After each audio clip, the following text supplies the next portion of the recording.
Welcome to daily fact. आज हम discuss करेंगे दिसंबर 3 2024 के कुछ इंपॉर्टेंट करंट अफेयर। और हमारा जो कोर टारगेट है इस न्यू इनिशिएटिव में वो यही है कि हम जो है वो वन लाइनर फॉर्म में जो है वो करंट अफेयर को कवर करेंगे, ताकि फ्यू मिनट्स में जो है वो हम जो है वो पूरी प्रॉपर रिवीजन कर पाए कि जितने भी जो है वो करंट अफेयर जो है वो न्यूज़पेपर में थे उनको जो है वो एक गो थ्रू कर लेंगे, पूरा प्रॉपर रिवाइज कर लेंगे। अगर आप हमारे साथ नए जुड़े हो तो आप हमारे इस न्यू इनिशिएटिव को सब्सक्राइब कर सकते हैं और साथ में शेयर कर सकते हैं। तो जो फर्स्ट न्यूज़ है वो है माधव नेशनल पार्क के बारे में। ये नेशनल पार्क जो है वो मध्य प्रदेश में है, और मध्य प्रदेश में भी कहाँ पर है, विंध्याचल रेंज में। तो आपको कमेंट बॉक्स में बताना है कि विंध्याचल रेंज में जो हाईएस्ट पीक है वो कौन सी है। देन उसके बाद ये रिसेंटली न्यूज़ में इसलिए है क्योंकि अभी जो नेशनल टाइगर कंजर्वेशन अथॉरिटी है, नेशनल टाइगर कंजर्वेशन अथॉरिटी, उसने जो है वो अप्रूवल दिया है जो आपका नेशनल पार्क है इसको टाइगर रिजर्व बनाने का। और मध्य प्रदेश को जो है वो टाइगर स्टेट ऑफ इंडिया भी कहा गया है। और जो हम डेली के न्यूज़पेपर डिस्कस करते हैं पूरा प्रॉपर, जिसमें हम एडिटोरियल एनालिसिस भी करते हैं, वहाँ पर हमने मध्य प्रदेश को जो पूरा कवर कर रखा है, आप चेक कर सकते हैं प्लेलिस्ट में। देन उसका नेक्स्ट है एक्सरसाइज सिम्बैक्स। एक्सरसाइज सिम्बैक्स जो है वो एक तरह से जो है वो मिलिट्री एक्सरसाइज है, और इसका फर्स्ट एडिशन जो है वो पुणे में हुआ। ये एक्सरसाइज जो है वो इंडिया और कंबोडिया के बीच में है। ज्वाइंट टेबल टॉप एक्सरसाइज, यानी कि एक तरह से मिलिट्री एक्सरसाइज, और दोनों नेशंस की आर्मी ने जो है वो यहाँ पर जो है वो पार्टिसिपेट किया। और जो मेन टारगेट है वो है टेररिज्म को एड्रेस करना, यहाँ पर जो है वो कोर जो है वो टारगेट रहेगा। देन उसके बाद नेक्स्ट है वधावन ग्रीनफील्ड पोर्ट।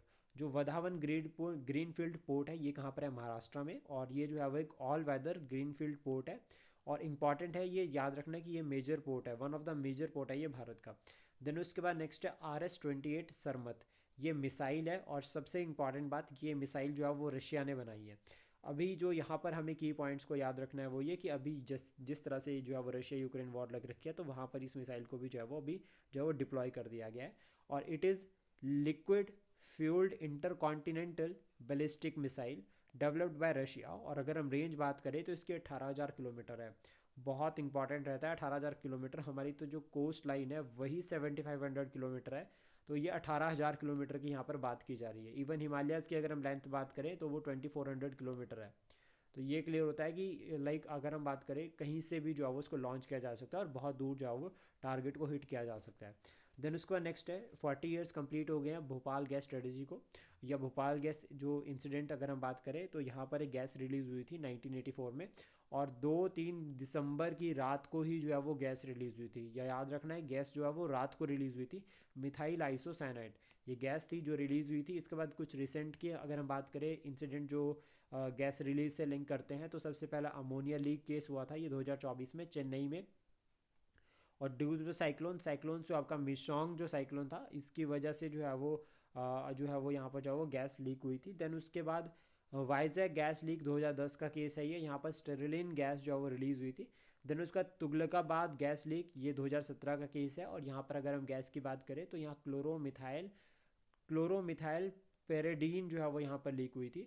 देन उसके बाद नेक्स्ट है HIV केसेस इन इंडिया। अभी 1 दिसंबर को जो है वो एड्स डे जो है वो वर्ल्ड वाइड सेलिब्रेट किया जाता है। तो देन उसके रिगार्डिंग कुछ इंपॉर्टेंट पॉइंट्स हम डिस्कस करते हैं। तो HIV के केसेस भारत में 1.4 मिलियन है। और इम्पॉर्टेंट है कि यहाँ पर कहा जा रहा है कि भारत में जो है वो 1.4 मिलियन पीपल जो है वो HIV के साथ रह रहे हैं, यानी कि इतने केसेस भारत में है। देन उसके बाद HIV के रिगार्डिंग वर्ल्ड वाइड अगर हम भारत की पोजीशन की बात करें तो वर्ल्ड में जो है वो भारत तीसरे नंबर पर आता है HIV केसेस से रिलेटेड। हालांकि यहाँ पर ये कहा जा रहा है कि 2010 से जो है वो केसेस में गिरावट देखी गई है, और अप्रॉक्सीमेटली जो है वो 44% जो है वो केसेस अभी भारत में रह गए हैं। लेकिन स्टिल जो है वो ये हाई है ग्लोबल लेवल से। ग्लोबल लेवल पर अगर हम बात करें तो वो है 39%। उसके बाद नेक्स्ट है optical fibre connectivity installed by the Indian army in Siachen glacier for the first time. Siachen जो ग्लेशियर है वो हाईएस्ट बैटलफील्ड है। ये सियाचिन जो रीजन है वो वर्ल्ड की हाईएस्ट बैटलफील्ड है, और ये भारत के कंट्रोल में है। 1984 में भारत ने जो है वो ऑपरेशन मेघदूत यहाँ पर लॉन्च किया था, जिसके बाद से जो है वो ये पूरा रीजन जो है वो भारत के कंट्रोल में है। और यहाँ पर फर्स्ट टाइम जो है वो ऑप्टिकल फाइबर कनेक्टिविटी जो है वो भारतीय आर्मी ने जो है वो इंस्टॉल किया। तो ये वन ऑफ द अचीवमेंट है इंफ्रास्ट्रक्चर डेवलपमेंट के रिगार्डिंग। देन उसके बाद नेक्स्ट जो न्यूज़ रहती है वो रहती है इंटरनेशनल जैगोर डे। तो आपका जैगोर डे की अगर हम बात करें तो वो ऑब्जर्व किया जाता है 29 नवंबर को। और उसके बाद नेक्स्ट आता है 30th Kolkata international film festival. और यहाँ पर जो इंपॉर्टेंट पॉइंट आता है वो ये कि भाई इस बार फ्रांस ना यहाँ पे बहुत स्पेशल अटेंशन पे कर रहा है। देन उसके बाद नेक्स्ट जो टॉपिक आता है वो आता है international day of remembrance for all victims of chemical warfare. तो ये ऑब्जर्व किया जाता है 30th नवंबर को, इंपॉर्टेंट ईयर है ये। देन उसके बाद नेक्स्ट आता है घर चोला हैंडीक्राफ्ट को जो है वो अभी रिसेंटली जीआई टैग मिला है। ये मेनली लिंक करता है गुजरात के साथ। आई होप ये जो न्यू इनिशिएटिव है हमने शुरू किया है आपको अच्छा लगा हो। Please support share and subscribe daily fact. Thank you for today.